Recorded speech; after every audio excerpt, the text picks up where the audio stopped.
सबसे पहले हमारे चैनल दीनी अखलाक को सब्सक्राइब करें और बेल आइकन को जरूर दबाएं। ऐसे ही मजेदार तकरीर और नज़म सुनने के लिए। मैं तुमको बताऊं कि तौबा किसको कहते हैं।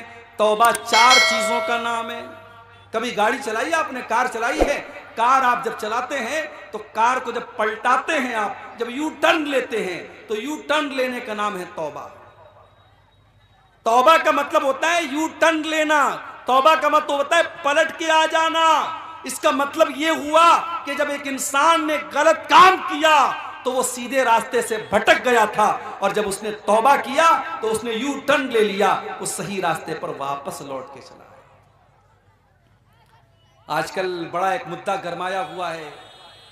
मौलाना अरशद मदनी ने कह दिया कि साहब, भारत में तो सारे लोग मुसलमान थे, इसलिए जो लोग इस्लाम को छोड़ करके कोई और मजहब में चले गए वो घर वापसी करें, हमें घर वापसी करने की जरूरत नहीं है। इसलिए कि सबसे पहले इंसान, जिनको कुरान ने आदम कहा है और वेदों में मनु कहा गया है, और मनु की औलाद मनुष्य है और आदम की औलाद आदमी है, इंसान है, तो आदम अलैहिस्सलाम तो मुसलमान थे, इस्लाम के फॉलोवर थे। लिहाजा इस दुनिया का सबसे पहला धर्म इस्लाम है। और हमारे उस्ताद मोहतरम अल्लामा रईस अहमद नदवी रहमतुल्लाह अलैह की तहकीक के मुताबिक हजरत आदम अलैहिस्सलाम जब दुनिया में आए थे तो इसी भारतवर्ष में आए थे, भारत की सरजमीन पर आए थे। लिहाजा भारत का सबसे प्राचीन अगर कोई धर्म है तो वो इस्लाम है। लिहाजा इस्लाम को छोड़कर किसी और मजहब में जो लोग गए हैं उनको घर वापसी करने की जरूरत है, मुसलमान को घर वापसी करने की जरूरत नहीं है। और एक बात आपको और बताऊं, जब बच्चा पैदा होता है, बच्चा यहूदी नहीं होता है, इस्लाम पर होता है, बच्चा हिंदू नहीं होता है, बच्चा मुशरिक नहीं होता है, बच्चा तौहीद पर पैदा होता है। अल्लाह के प्यारे नबी फरमाते हैं, कुल्लु मौलूदिन यूलदु अलल फित्रा, हर बच्चा फितरत पर और इस्लाम के ऊपर पैदा होता है। फअबवाहु युहव्विदानिही व युनस्सिरानिही व युमज्जिसानिही, उसके माँ बाप उसको यहूदी बनाते हैं, माँ बाप ईसाई बनाते हैं, माँ बाप मजूसी बनाते हैं, माँ बाप मुशरिक बनाते हैं। इसका मतलब यह हुआ कि इस्लाम नेचुरल तरीका है, जिस तरीके पर अल्लाह ने इंसान को पैदा किया है वो इस्लाम का तरीका है। और जब इस्लाम को छोड़ता है कोई तो वो गलत रास्ते पर जाता है। इसीलिए सच्चे रास्ते पर लौट आने को तौबा कहा जाता है। और याद रखिए, तौबा के अंदर 3 चीजें पाई जानी जरूरी है। इसको नोट कर लीजिए। आज की तकरीर की सबसे इंपॉर्टेंट बात इसको समझ लीजिए कि अगर कोई आपसे पूछे कि भाई तौबा किसको कहते हैं, तो आप बता दीजिए कि तौबा के अंदर 3 चीजों का होना जरूरी है। नंबर 1, सबसे पहली चीज तौबा के अंदर नदामत होनी चाहिए। मैंने गलत काम किया है, ये काम सही नहीं था। और इसीलिए जो बिदात करने वाले होते हैं उनके अंदर तौबा करने का ख्याल बहुत मुश्किल से आता है। अभी मैं कलिया चक से आपके इस गांव तक आ रहा था, चिलमारी तक आ रहा था, रास्ते में साहब टोपी लगा करके और कब्रिस्तान पे खड़े होकर के सलाम पढ़ा जा रहा है। रास्ते भर ये मंजर मुझको मिला। और जब कटिहार स्टेशन मैंने क्रॉस किया और कटिहार का जब ब्रिज आया है तो देखा हमारा नौजवान बेचारा जो है वो कैमरे के जरिए वो क्या वीडियो बनाते ना, कोई चल करके आ रहा है, स्लो मोशन में कोई वीडियो बना रहा है। यानी शबे बारात की रात ये भी हो रहा है। कोई इबादत कर रहा है, कोई बेचारा सेल्फी ले रहा है, कोई स्लो मोशन में वीडियो बना रहा है। तो जो बिदातें होती हैं, बिदातों के सर पैर क्यों नहीं होते हैं? क्योंकि बिदात करने वाला ये सोच करके करता है कि मैं बहुत नेक काम कर रहा हूं। कल से मेरे मोबाइल पर बार बार मैसेज आ रहा है, मौलवी साहब शबे बारात का रोजा रखना कैसा है, मौलवी साहब शबे बारात की रात में इबादत करना कैसा है। याद रखिए, इस्लाम में शबे बारात के नाम से कोई रात नहीं है। ये शबे बारात का तसव्वुर ये शियों के यहां से आया है। इस्लाम में शबे बारात नाम की कोई चीज ही नहीं है। ये शियों का अकीदा है। उनके 12वें इमाम की पैदाइश, उनका कहना है 15 शाबान को हुई है, और उसी जश्न को उन्होंने शबे बारात का नाम दिया। ना तो अल्लाह के नबी से शब बारात की रात की कोई फजीलत साबित है, ना उस रात में इबादत करना साबित है, न दिन में रोजा रखना साबित है, न ये आतिशबाजी करना साबित है, न मस्जिदों को सजाना साबित है, न कब्रिस्तान पे जाना साबित है, न मुर्दों के लिए मग़फ़िरत की दुआ करना साबित है। एक साहब कहने लगे हलवा कैसे हराम हो गया? सूजी जायज है, चीनी जायज है, देसी घी जायज है, नारियल और जायज है, और आप कहते हलवा हराम है। सबको मिक्स कर दिया तो हलवा बन गया, आप कहते हलवा हराम है। मैंने कहा भाई हलवा हराम नहीं है, हलवा हराम नहीं है, हलवा यकीनन बहुत अच्छी चीज है, हमको भी खिलाइए, हम भी खाएंगे, मगर आप किस अकीदे के मुताबिक बना रहे हैं? आप शबे बारात पर बना रहे हैं तो क्यों बना रहे हैं आप? एक साहब कहने लगे हलवा हम इसलिए बनाते हैं क्योंकि नबी अकरम के दांत टूट गए थे गज़वा उहद में, आपने हलवा खाया तो इसलिए हम हलवा खाते हैं। मैंने कहा भाई साहब गज़वा उहद हुई है शव्वाल में और शबे बारात मना रहे हो शाबान में, तुम 2.5 महीना एडवांस में हलवा खा रहे हो। नबी अकरम ने अगर हलवा खाया भी था, पहली बात तो ये मन गलत बात है, अगर आपने खाया था तो शव्वाल में खाया था, तुम्हें इतनी जल्दी पड़ी तुम 2.5 महीना पहले हलवा खा रहे हो। और फिर हलवा असल में ये पेटू किस्म के शिकम परवर मौलवियों ने इजाद किया ताकि हमारे पेट की दुकानें चलती रहे। तो बिदात करने वाला तौबा नहीं करता है, इसीलिए अल्लाह के नबी अपने हर खुतबे में कहते थे व शर्रुल उमूरि मुहदसातुहा, तब से बुरा काम बिदात है, व कुल्लु मुहदसतिन बिदा, दीन के अंदर नया निकाला गया काम बिदअत है, व कुल्लु बिदातिन ज़लाला, और हर बिदअत गुमराही है। उसूल याद रखिए, शरीयत के एक उसूल याद रखिए। हम जो कलमा पढ़ते हैं ला इलाहा इल्लल्लाह मुहम्मदुर रसूलुल्लाह, इस कलमे के अंदर 2 उसूल मौजूद है। ला इलाहा इल्लल्लाह का मतलब इबादत अगर होगी तो सिर्फ और सिर्फ अल्लाह की होगी, इबादत अगर होगी तो सिर्फ और सिर्फ अल्लाह की होगी। और मोहम्मदुर रसूलुल्लाह का मतलब यह है कि इबादत अगर होगी तो मोहम्मदुर रसूलुल्लाह के तरीके के मुताबिक होगी। तो कलमे के अंदर 2 उसूल सिखाया गया, इबादत किसकी होनी चाहिए? इबादत सिर्फ अल्लाह की होनी चाहिए। और इबादत कैसी होनी चाहिए? इबादत जनाब मोहम्मदुर रसूलुल्लाह सल्लल्लाहु अलैहि वसल्लम के जैसी होनी चाहिए। तो जो शबे बारात मना रहा है वो समझो पुराना 500 और 1000 का नोट आज चलाने की कोशिश कर रहा है। चोलबे पुराना नोट चोलबे कभी ना चोलबे इंशाअल्लाह। तो जब पुराना नोट नहीं चल सकता है तो जिस अमल के ऊपर अल्लाह के नबी की मुहर नहीं लगी है वो अमल कैसे चलेगा? रात भर आप इबादत कर लीजिए, जो इबादत नबी ने नहीं की, जो सहाबा ने नहीं की, जो कुरान और सुन्नत से साबित नहीं है, वो इबादत नहीं हो सकती मेरे प्यारे साथी।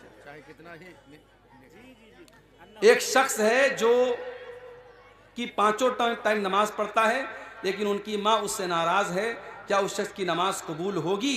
कुरान और हदीस की रोशनी में बताइए। देखिए माँ का दर्जा यकीनन बहुत ऊंचा है, माँ का दर्जा बहुत ऊंचा है, माँ को नाराज नहीं करना चाहिए। मगर कभी कभी ऐसा भी होता है कि माँ गलत बात पे नाराज होती है। हजरत साद बिन नबी वक्कास रजी अल्लाह ताला अन्हु की माँ नाराज हो गई, उन्होंने इस्लाम कबूल कर लिया, माँ नाराज हो गई। माँ ने यहां तक कह दिया मैं खाना नहीं खाऊंगी जब तक तू इस्लाम को नहीं छोड़ेगा। उन्होंने कहा माँ मुझे तुझसे बहुत मोहब्बत है मगर मैं इस्लाम नहीं छोड़ सकता तेरे। माँ ने खाना पीना बंद कर दिया। हजरत साद बिन नबी वक्कास रजी अल्लाह ताला अन्हु ने बहुत समझाया, माँ तैयार नहीं हुई।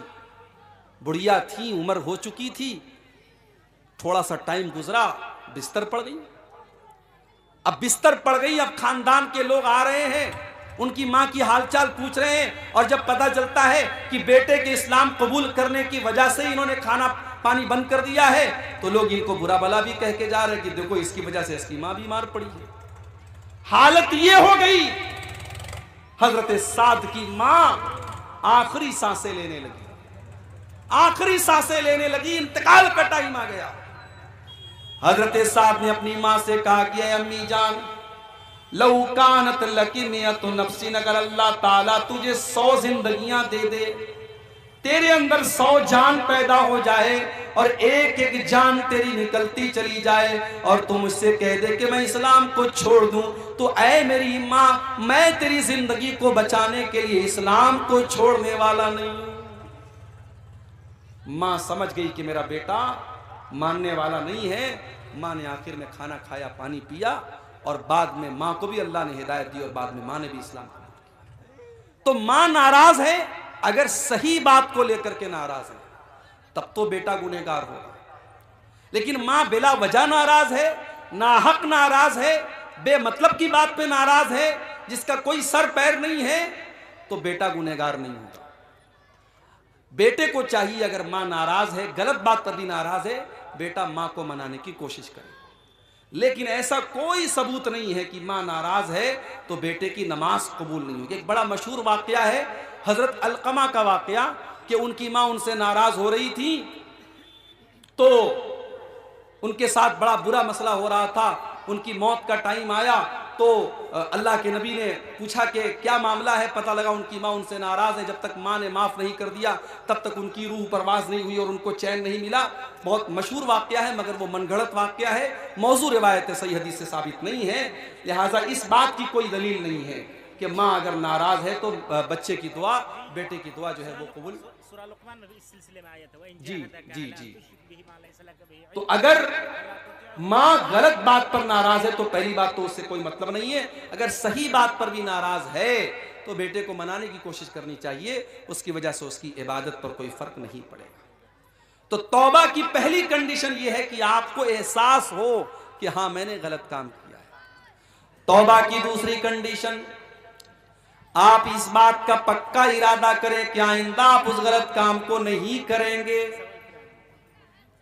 शराब पीने वाला तौबा कर रहा है शाम को, आए अल्लाह आज के बाद में कभी शराब नहीं पीऊंगा, सुबह को फिर शराब पीने लगता है। आइंदा उस गुनाह को पक्का इरादा करे कि मैं नहीं करूंगा, तब तो उसकी तौबा कबूल होगी, वरना तौबा का कोई मतलब नहीं है। और तौबा की तीसरी शर्त कि जिस गुनाह से वो तौबा कर रहा है उस गुनाह को फौरन छोड़ दे, तब उसकी तौबा कबूल हो। अभी आज एक साहब मुझसे मिले, पता लगा वो नमाज नहीं पढ़ते, गवर्नमेंट नौकरी करते, गवर्नमेंट टीचर हैं, नमाज नहीं पढ़ते। मैंने कहा साहब क्यों नमाज नहीं पढ़ते आप? बोले मौली साहब दुआ कीजिए।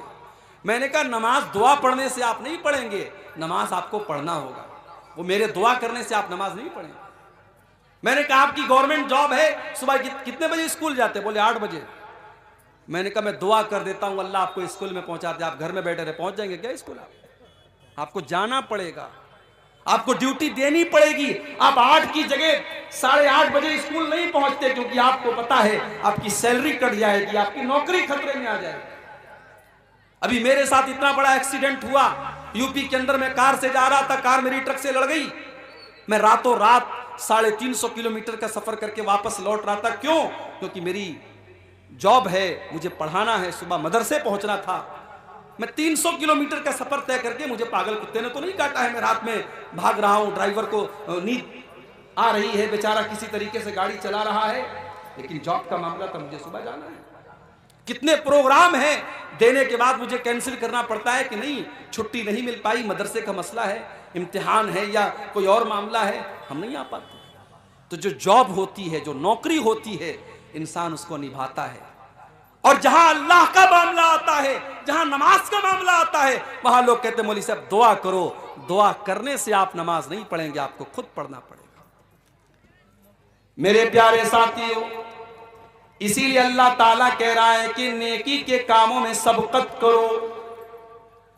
मस्जिद में नमाज पढ़ने जाओ तो सबसे पहली सफ में जाओ, कोशिश करो कि पहली तकबीर में तुम शामिल हो जाया करो। इसलिए कि अल्लाह के नबी फरमाते हैं लौ यालमुन्नासु मा फिल निदाई वस्सफ़िल अव्वली, अगर लोगों को पता चल जाए कि पहली सफ का क्या मकाम है, अगर लोगों को पता चल जाए कि पहली तकबीर का क्या मकाम है, और उस सवाब को हासिल करने के लिए अगर घसीट करके आना पड़े तो लोग घसीट करके आएंगे, मगर पहली सफ में शामिल होंगे।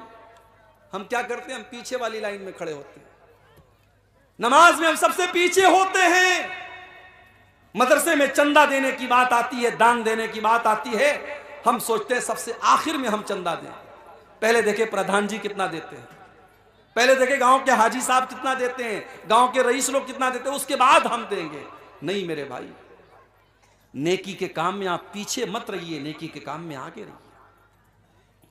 हजरत अबू बकर सिद्दीक को देखो, अल्लाह के नबी अपने साहबा के साथ बैठे हुए हैं। आप कहते हैं कि क्या तुम में से कोई ऐसा है जो आज रोजा रख करके आया है? अबू बकर सिद्दीक कहते हैं कि हाँ अल्लाह के नबी, मैं रोजा रख करके आया हूं। आप पूछते हैं क्या कोई ऐसा है जिसने आज किसी गरीब को खाना खिलाया है? अबू बकर सिद्दीक कहते हैं हाँ अल्लाह के नबी, मैंने एक गरीब को खाना भी खिलाया है। आप पूछते हैं कि क्या कोई ऐसा भी है जिसने किसी मरीज की अयादत की है? हाँ अल्लाह के नबी, मैंने एक मरीज की अयादत भी की है।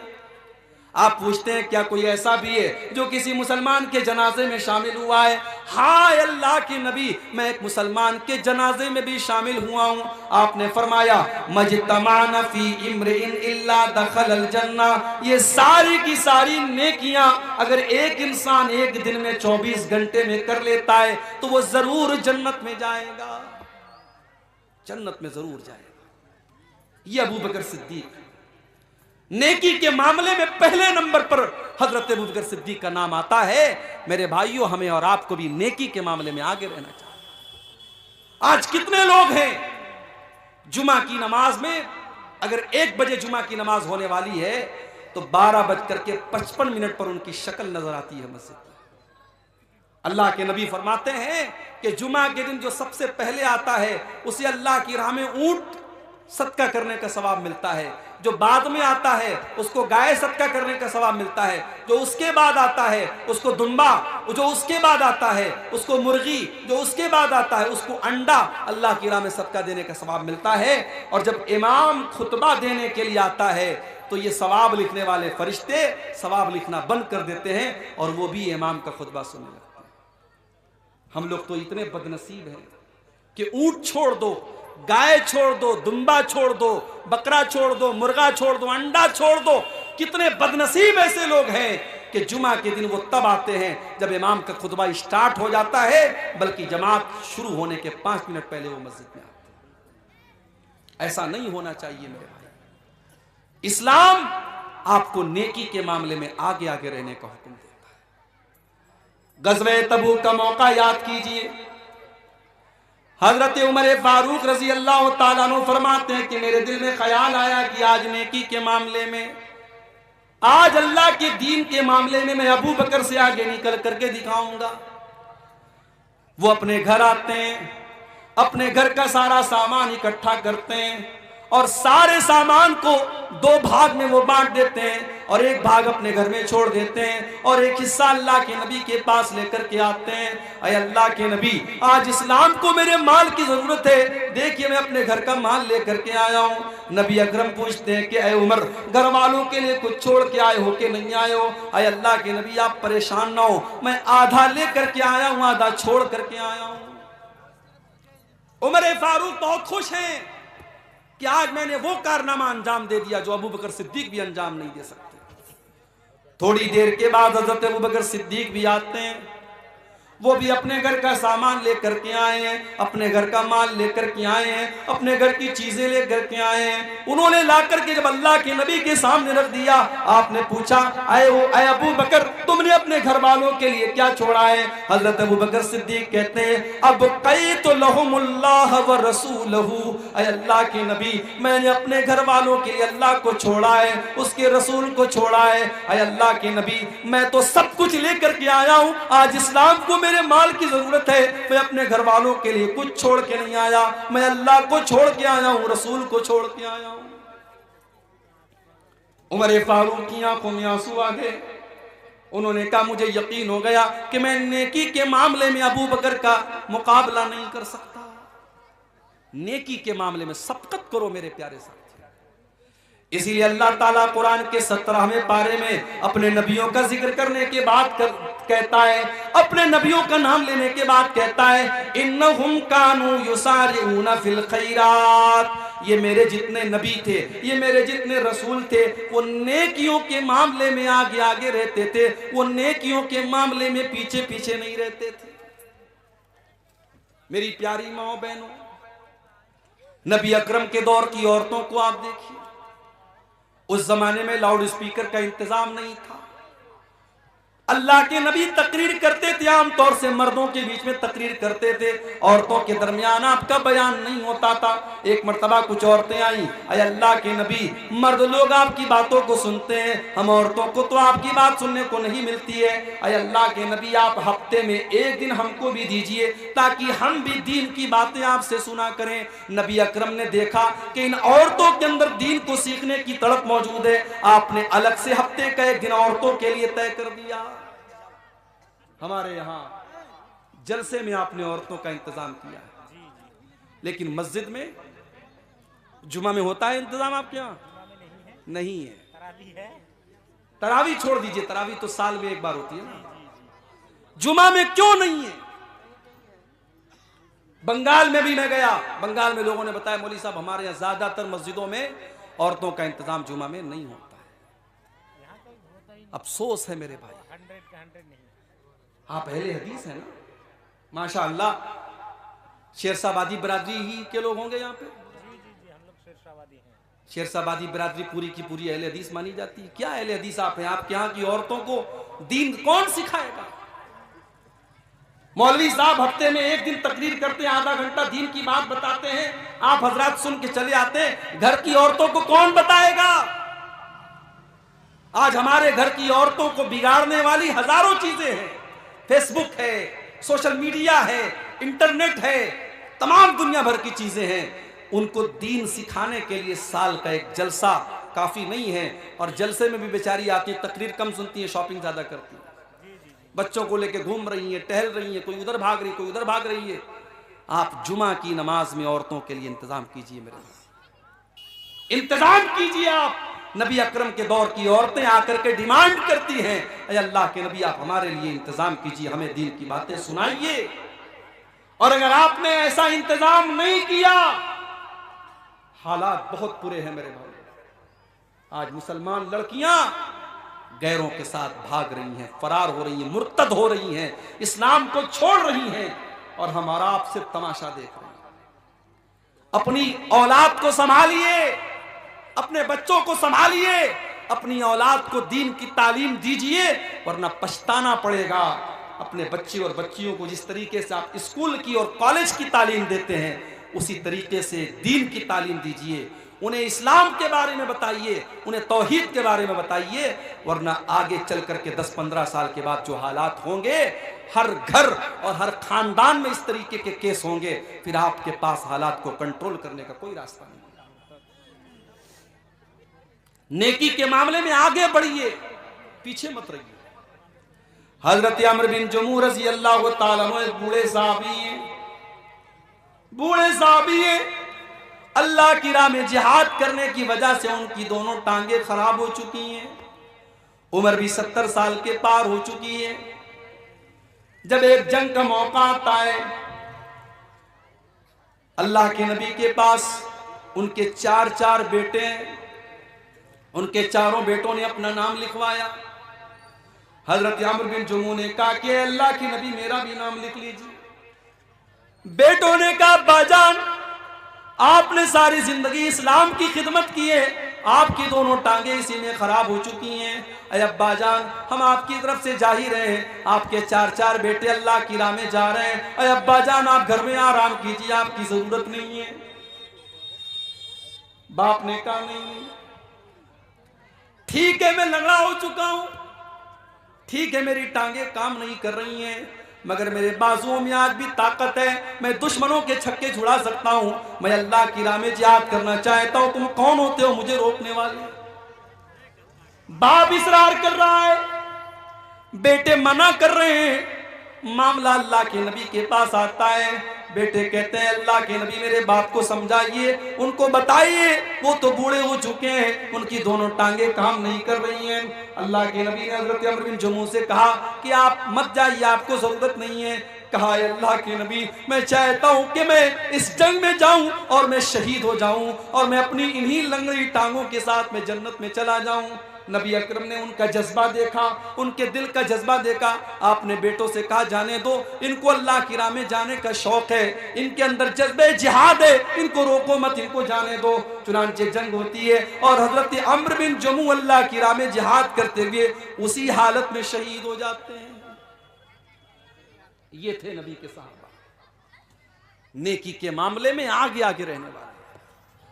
हम और आप नेकी के मामले में पीछे रहते हैं, इंतजार में रहते हैं कि हमें कोई जब मोटिवेट करेगा, जब कोई कहेगा तब हम ये काम करेंगे।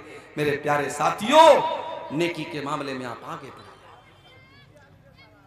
नबी अकरम के साहबा को आप देखिए, अब्दुल्ला बिन मसूद रज़ी अल्लाह ताला अन्हु बहुत बेहतरीन कुरान पढ़ा करते थे।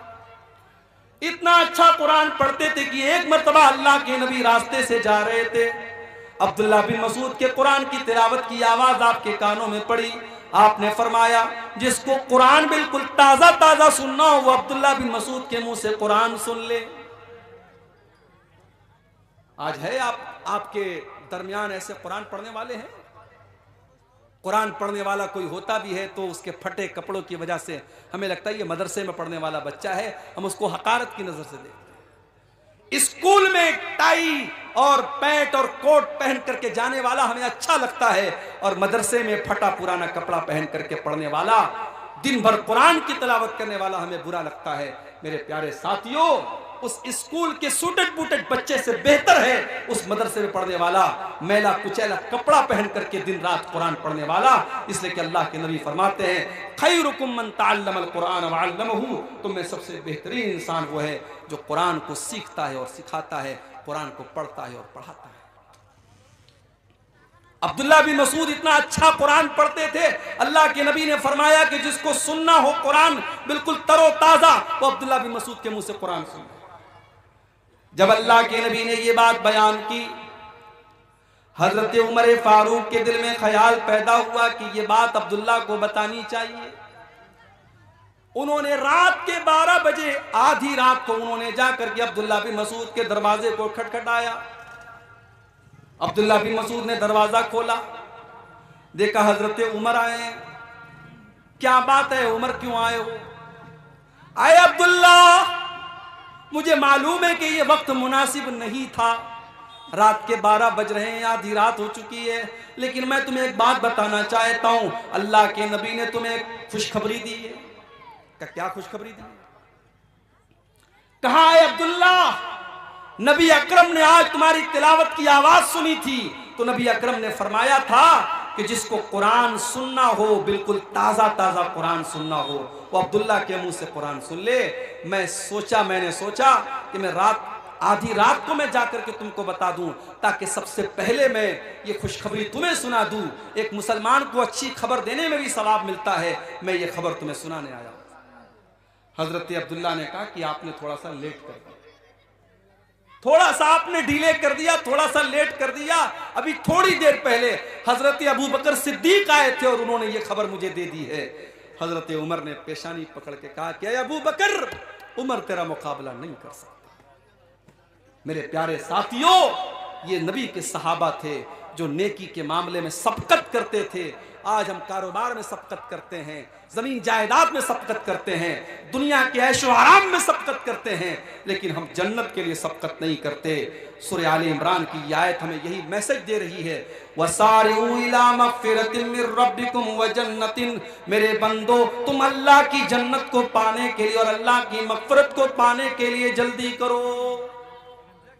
मेरे प्यारे नौजवान साथियों, जब हम आपसे नमाज के बारे में कहते हैं, आप कहते हैं मौलवी साहब अभी तो जवानी की अय्याम है, अभी तो मौज मस्ती के दिन है, जब 40 साल के हो जाएंगे, 50 साल के हो जाएंगे, हम नमाज भी पढ़ने लगेंगे, हम दाढ़ी भी रख लेंगे, हम हाजी भी हो जाएंगे। कौन गारंटी लेगा, कौन गारंटी लेगा कि आप 50 साल तक जिंदा रहेंगे, 60 साल तक जिंदा रहेंगे? एक एक्सीडेंट आपकी जिंदगी बदल सकता है, एक हादसा आपको खत्म कर सकता है, एक बीमारी आपको बर्बाद कर सकती है। मेरे प्यारे नौजवान साथियों, वमा तदरी नफ्सुम माज़ा तक्सिबु गदा, कोई नहीं जानता कि कल उसके साथ क्या होने वाला है।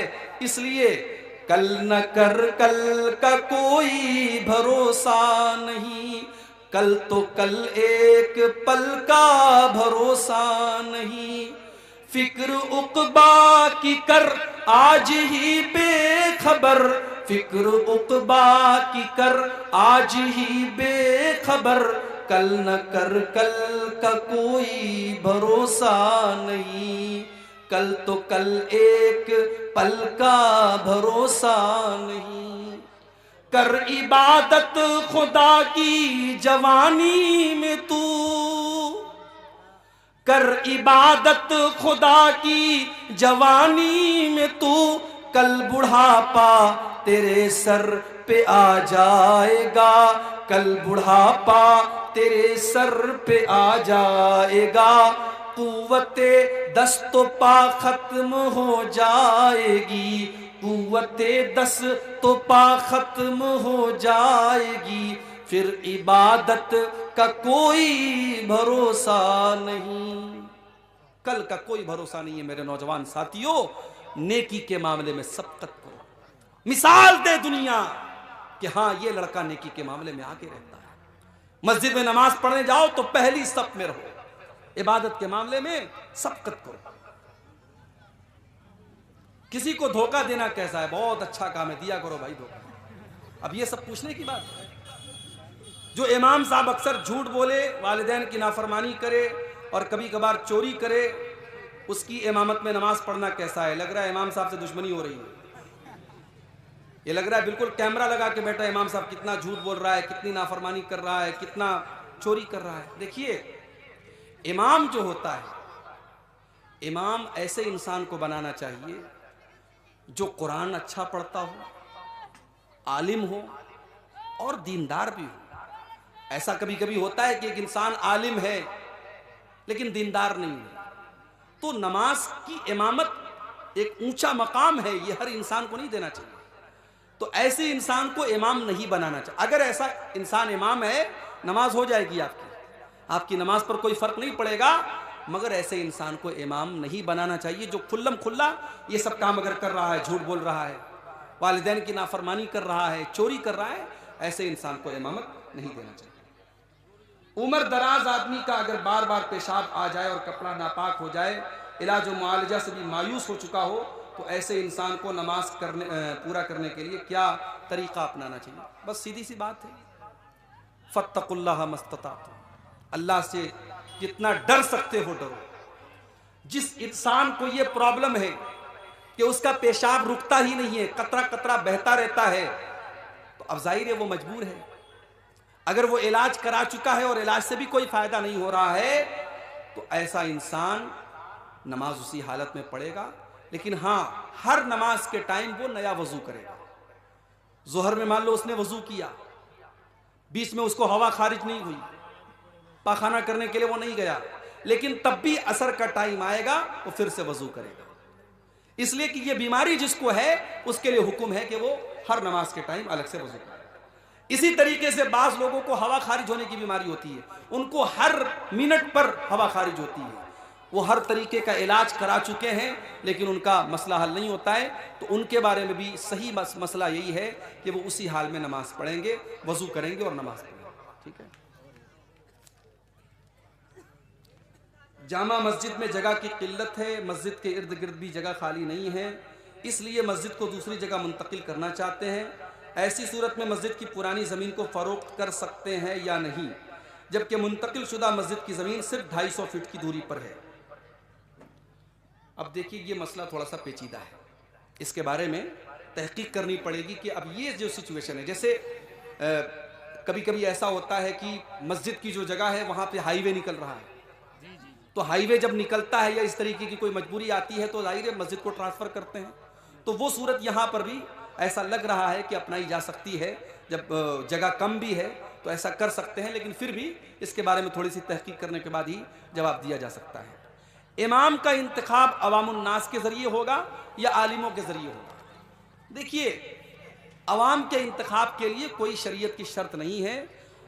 अल्लाह के नबी ने कुछ क्राइटेरिया बता दिया है कि इमाम ऐसा इंसान होना चाहिए जो कुरान को ज़्यादा पढ़ने वाला हो, सुन्नत का जानकार हो, नमाज का तरीका जानने वाला हो।